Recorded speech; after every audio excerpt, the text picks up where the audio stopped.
I don't know. Cut. That's a wrap. That's a wrap, boys. No, don't stop recording. Whatever the fuck you do, don't stop recording. We're gonna get to this intro, so help me God. Please cut this. One take. No cutting. It's all staying in.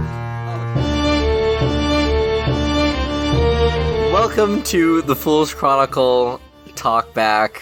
Our first episode. We're talking about episode 1 today. I am Shawn Tumbokenflowers, your GM. I'm Olivia Manning, and I play Ivanka Dove. I'm Dylan Manning. I play the Storm. Hi, I'm Ren French, and I play Orlin Wright, the Knave. I almost said the creature. That's not right. So this is like a Patreon series we're doing. That's just a kind of a general. We wanted to talk about what makes this podcast tick, kind of on the inside. And so we've all listened back to episode 1, and we're going to talk about how it went for us.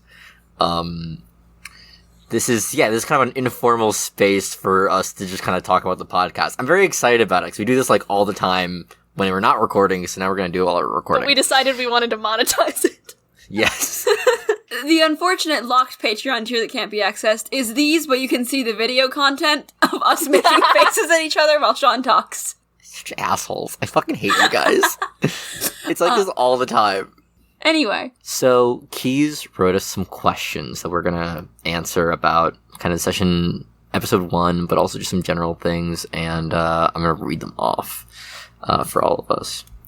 And I don't know if I want to start off with this, or if I want to, kind of let it be a thing in the middle. But Olivia, can we talk about the music? Yeah. Because Keys loves the music in this episode, and I, working with you, am so confused by it, because I don't know anything about music. So the fun thing is, nobody else on this podcast knows a damn thing about music.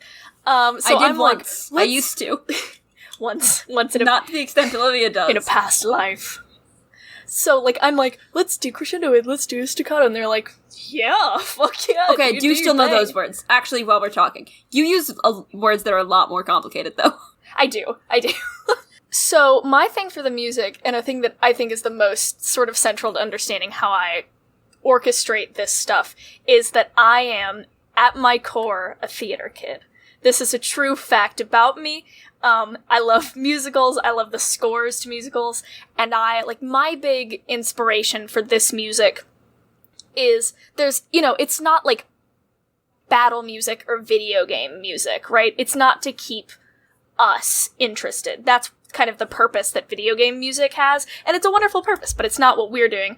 The music is not for us as much as it is for the audience to sort of immerse themselves in the world. So I think more in terms of musical theater scene change music, which is such a strange thing to say, but it's we just did this song, and now we're transforming from the hero's lair to the villain's lair. So we're gonna do an interpolation of that hero song that just played, but we're gonna make it darker, and we're gonna add lower strings or whatever. And that's really what I go for, is I created sort of these character themes really early on, and then they've sort of become mixed into each other.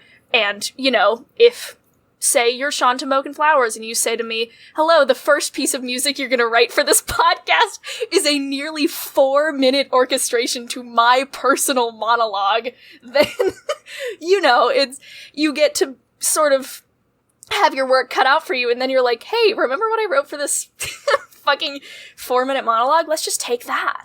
So yeah, that's sort of the main thing with music, is just creating little pockets of orchestration and then figuring out how they meld together. Shawn, did you actually ask Olivia, a real human person, a friend of yours, to orchestrate 4 Christian minutes of music? It's 3.5. Oh, 3.5. I'm sorry. It was not that hard. On the one hand, we're sorry, but on the other hand, we needed music. Yeah, I did this to myself. Yeah. And it was so fun, actually. If Olivia didn't want to do 3.5 Christian minutes of music over Shawn's voice, she shouldn't have known how to do music. Look, the problem with me not knowing about music is that I will go, oh, can you do this thing for me, Olivia? And I will have no clue how easy or difficult it is. The scale of what you have asked me to do. Like, I think I asked you to, like, can you make, like, some motifs for these characters? And I was like, do you need, like, a month for that? And you were like, I need, like, a week for that. but then I was like, can you do the this? And I was like, can you do, like, the intro monologue? And you were like, years. This podcast can't launch for another 7 years. While I sit in my cave and meditate. Speaking of our intro monologue, Keys was very interested in, like, my intro narration, like, process of writing. I know, Olivia, you, like, enjoy I think I've, like, Stockholmed you into enjoying my voice because of how many times you have to listen to it. I've just had to, like, listen. I could recite right now Shawn's intro monologue for episode 1 from memory. I know it so well. Better than I know it, probably. But that I wrote, and it was, I write a lot of, like, monologues, and I spend a lot of time really getting into the word choice, the nitty-gritty, like, tinkering around with the, you know, what does this word mean? What context does this reveal about the world? Every little bit I feel like needs to be something. And so I really spend a lot of time, like, you know, getting into that, and I hope that comes through in the monologues. Because I do be monologuing. So, but, like, as for that, I don't, as for, like, the descriptions, right, what do they, what goes into them, into writing them? Yeah, I mean, that's what it is. I actually, so, okay. I don't know. I don't know, What's the inspiration? What's the inspiration behind this beautiful artistic moment? I don't know. Fuck it. I wake up in a cold sweat and then I write. And it's the visions. What happens is, my process is, I will sit down, I'll write it, and then I will scrap it, and I'll write it again, and I'll scrap it, and I'll write it again. That's my iterative process. I have a notebook that I keep on me, and this fancy fountain pen, and so sometimes I'll be sitting down somewhere, and I'll be struck with the visions, and I'll just write. And I'll write a monologue, and then I'll look at it later, and I'll go, that's the dog shit. And then I'll iterate again. I'll just scrap it all, write it again.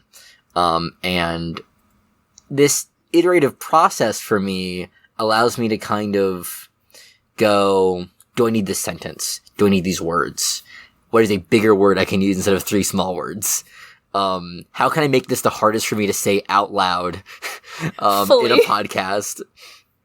And really the most important question I ask myself is, can I make this longer so Olivia has to put more music under it? You know, hearing Shawn talk about his process for monologuing, it really just sounds a lot like his process for speaking. As someone who's friends with Shawn, how can I make this longer? How can I use bigger words? I mean, monologuing, he doesn't need a process. He just kind of does I'm a that. poet. I hate you guys so much. Yeah, I mean, yeah, it does come a little naturally, which is good. You're a verbose man, which is unfortunate for us. I mean, it helps when, like, you guys put me on the spot and I'm like, I have to describe a zone now. Oh, the word picture. It doesn't help when you use words you don't know what they mean.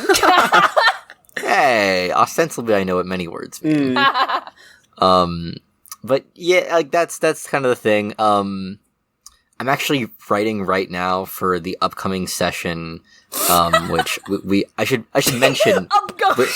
We're upcoming for heavy quotes. us. For you all, you'll hear it in months. Years. Shawn, can I ask a clarifying question? Yes. By right now, do you mean right now, or right now is in the general time frame of life? Currently, as we speak. General time frame of life for us. I All right, from hold up. us, we are unstuck from Here, I'm time. grabbing paper. However, our podcast episodes are stuck in amber until we free them. I thought you meant right now as in while you were speaking to us. Oh yeah, right now I'm just kind of jamming out the next episode. I don't really care about putting work and effort into it. I've been working on this latest monologue for, I would say, the entire time between recording sessions, which like we've even had a break for like a month, I think. And I've just been like, I'll be coming back to it and going like, that's stupid, rewrite all of it. And then I'll leave and I'll come back and I'll go, that's still stupid, rewrite all of it. So, that's the process. Let's go for another question. Let's see what else we're looking at. Ooh, this is exciting. What is it like getting into the roles of your characters, like for all of you? So I'm a bitch, and that's sort of maybe one of the main characteristics of me and Ivanka. So Unrelated. I'm just sort of a bitch, and I think it's so fun when TTRPG characters hate each other. I think it's so delightful, and I love that we've created these three characters that kind of just fucking hate each other a little bit. Like, they need each other and they know that, but...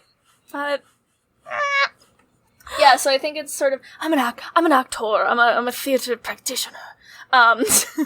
So, you know, I use the Stanislavski method. No, I think I just fuck it, we ball method? the fucking we fall method. Personally. My character is me, and I am my character. There is no getting into character. There is exactly one difference between you and your character, I would say. And that is the pronouns. And that's two different pronouns. Two differences. Who is it that was listening back to episode 0? It was me. Like, It was me. Yeah.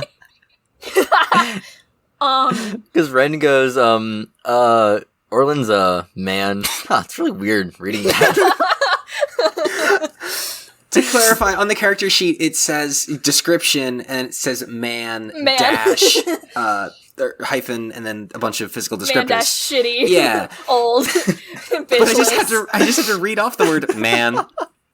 Yeah, so I'm a bitch and Ivanka's a bitch, and I love her as a character so much. And it's so easy to just be like, here's this woman who I love very much, and I'll be her, and she sucks a little bit, but it's so fun. Ren, I almost called you Orlan because we're not in the game anymore. I have to leave Again. We are the same. We are both bestial, awful.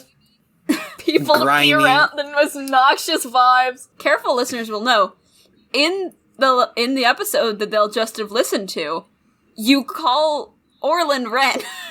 Wait, do I really? You Wait, do. no. Yeah, You the actually fiction. call Orlan Yeah, Ren. you do. This Solid sucks. 30 minutes in the All right. the fiction unfolds on itself. Yeah. This is we're really, just so you guys know, the end of this podcast is going to be us revealing that we have been these characters the whole time. The whole time. Yeah. Yep. Lord Strangford is Barack Obama. Which is so crazy. He's you not say even that on a he's not even podcast? the president anymore. Can you make jokes about ex-presidents on podcasts? I think that podcasts I've are... only ever been on the radio. Well, Barack Obama I think come on our podcasts are podcast? meant to be dedicated to ex-presidents, so... I'm pretty sure. Let me be clear. Man, To I wish clarify, this is- Obama was this- real. Let me be clear. I need you to kill. Let me be clear. 4 coins.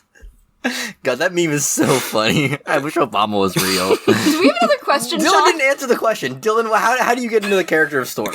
I mean, I wasn't fully joking earlier when I said I go with the fuck it we ball method. I have found myself, especially recently, kind of just repeating several phrases I could see Storm saying to myself. Manifestation. Like, just like kind of getting that attitude in my mind, getting that like thought process in my mind. I have walked around campus just like whispering to myself, fuck you, you know, have you fucking get out of my fucking face. Fuck you. Fuck you. I can beat you the fuck up. That's I'm not to get into pretty sure- character. That's just self-preservation. And I'm pretty sure no one's heard me. So I mean, if it helps as a college student, like, I think everyone is also whispering under their breath, fuck you, fuck your life, I hate you. yeah, so it can't be that weird. Yeah. Does anyone else, just, like, monologue sometimes Yes. to themselves? Oh, yeah. Am I the only one who doesn't? Oh my god, Apparently. Ren, it's just you. Listen, sometimes this just sleeps out. Like, sometimes this is just... This is me. And it's just like, what the fuck? I mean, Orland's voice hurts my throat just because he's an old man, and that sucks. But Yeah, my problem is with Olivia, your character voice is really good. It is deeply stealable, is the It main is sort deeply of problem about stealable, it. which definitely happens a few times in this episode, where Storm will be talking and suddenly will start to sound suspiciously like Ivanka Dove. You know, it's fine. He's my son, really. Storm's gender isn't the only thing that's shifty. Aww.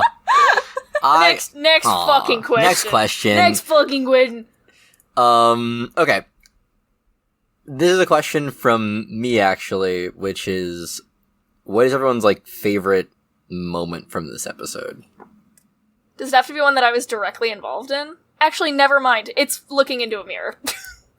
It is. I am directly involved in it. Yeah. It's like looking into a mirror. Because I constantly joke about the fact that it's really not that useful. I don't in terms know why of you pure keep saying gameplay. that. I don't know why I mean, you keep you know, saying it doesn't that. give me like an extra die or whatever, but like, Okay, but it gives you just, like, so raw juicy. It gives info. you the ability to know if anytime know when someone's lying to you. That's so handy. it is very cool. As a criminal and someone who collects information and relies on your relationships with other people, that's so handy. Yeah, you say it's not... You say your thing isn't useful, Olivia, or not that it's not useful, you say that it's not, like, super powerful. The other options are punch a bunch of people really good, or attune to the ghost field. Attune to the Which, ghost. hey, I should have thought about that. someday it'll be really helpful to punch a bunch of people. It's coming, I know. I know it's coming. It's gonna happen. But yeah, that was a really cool moment, like looking into a mirror, because I get to be like, hee hee hee. Then Ivanka used her feminine wiles or whatever. Yeah, it's one of my top faves. Ren? I don't know. The whole episode, like, I really enjoyed it, but I don't know. For me, my favorite part, I wasn't a huge fan of the info gathering phase, but that's more of a me thing. It is, like, I would say, one of the slower parts of gameplay. I certainly enjoy it. I love that shit. I think it's really I interesting. love that shit. It definitely can be. Honestly, It can. this feels like a cop out, but it probably would have to be looking into a mirror. I'm Well, the coolest bitch on Well, this fine. podcast. I guess I'll be the only one here who doesn't say like looking into a mirror. It wasn't, wait, sorry, Ryan, it wasn't making a whole guy? I forgot okay. Then yes, that would be my favorite thing, because I did just kind of spawn him into the ether, and I do love him. he will never come back, because if he does, he will be harmed. But he can, now that he's made, he can Never just say kind of live never. in, oh god. Yeah. Let him live in peace. I'm gonna bring back... I can't wait for when Chauncey's has a villain arc later in the series. It's really not going to be that hard. He's the final boss. Dylan, what's your favorite moment? So mine is either, so you put this moment in the teaser and I'd forgotten about it, but there's a moment when we are at Strangford's house. And it's the moment where he hands Orlin the whiskey or alcohol, whatever he hands him. And It's an Aruvian blend. sorry, the Aruvian blend. Mm. And Orlin just slams it back. And there's a moment when I remember that Orlin's an alcoholic, and it just breaks me. Dylan and I both go, oh no. Like, it, because that is something that we talked about when making the character, because that's their vice. So it's something we talked about, but I'd completely forgotten, and it just fully broke me. It's so funny to me still. And aside from that, I would have to say getting a Danish. Oh yeah. Storm's Danish. Storm, which is I think one of two now canonical foods in Duskfall, vis-a-vis our podcast, which would be tea and Danishes. Tea, alcohol, and Danishes. alcohol. And alcohol. We can't make England again. What do you think the setting is? Duskfall is just imagine if England had We've called diversity. it London before. No. Anyway, that would be my choice. Nice. I would not say... I don't think it came to me as I was writing that moment where I was like, oh yeah, like, Orland's gonna go crazy because it's alcohol. But then, like, as I was narrating, like, Strangford turning around and pouring the thing, I was like, Orland's vices. And then 3 seconds later, Ren was like, slamming. And I was like, perfect. Yes, great. That is one of my favorite parts of the episode. I love it. For me, I think it was getting to introduce a bunch of cool characters. I love Lord Strangford as concept. He's so sexy. And honestly, he's just so I'm sexy. honestly really interested in him from a like economics, like Sexual social standing. standpoint? No, I'm not interested in him from a sexual point. Unlike other people who will remain unnamed for now. Everyone sound off. Other Do you Shawns want? who will remain unnamed. Do you want Lord Strangford carnally? Me, yes. In theory, not in practice. In practice, not in theory. No. So we got Listen, the whole kind of spectrum. what was I fucking saying? Dylan, you were talking about Lord Strangford. Right, it's like, I'm really interested in his social standing, because he's in a, like, interesting place compared to other nobles. But obviously, like, the common folk don't like him, because rich people. True. So I think he presents an interesting, like, dichotomy for Duskfall, is all. Yeah. I can't talk too much about it, because I know all the secrets. I don't. We don't know. Wink. We don't know the secrets. Lord Strangford started an OnlyFans to start his noble empire. Promise? That's true. Oh my god, just like you! Let's get to the next question. This sucks. No. Yeah, can we move on? I think- Sean does not have an OnlyFans. We cannot say this and then have it can't. not be true. Sean does not Olivia, have an I OnlyFans. was gonna let them spend so much time looking for it. For 1,000 patrons, I'll start an OnlyFans. Sean For will 100, his I'll dick start and one. balls. So, that aside, I think it's time for us to wrap up this talkback. This did not go as planned. This was no. I'm sorry. This was my exact plan. I thought This this is would ideal. this is exactly ideal. Okay, Yes, then this went is exactly perfect. as planned. Good news, guys. This has been the Fool's Chronicle Talkback, episode 1 for our first episode. We'll catch you in 2 weeks with our next talkback after you've had a chance to listen to our episode 2, which has also some interesting takes, some interesting twists and turns, interesting choices made. We can't wait to talk about it with you guys. Outro, it's gotta be a good outro, like a good, clean, tight outro. Like a phrase, like we can say. You're right, Olivia. We do have music for this. Wait, no. How to be in session 0, talk shit, get hit. Talk shit. It was get Talk hit. Shit Get Hit. Was it Yeah, I really? believe it was. Oh my god. It was definitely talk shit get hit. This has been Foolish Chronicle Talkback episode 1. Talk Shit Get Hit. Yay! That can't be our catchphrase. It can't I think be. it is now. It came for this arc at least.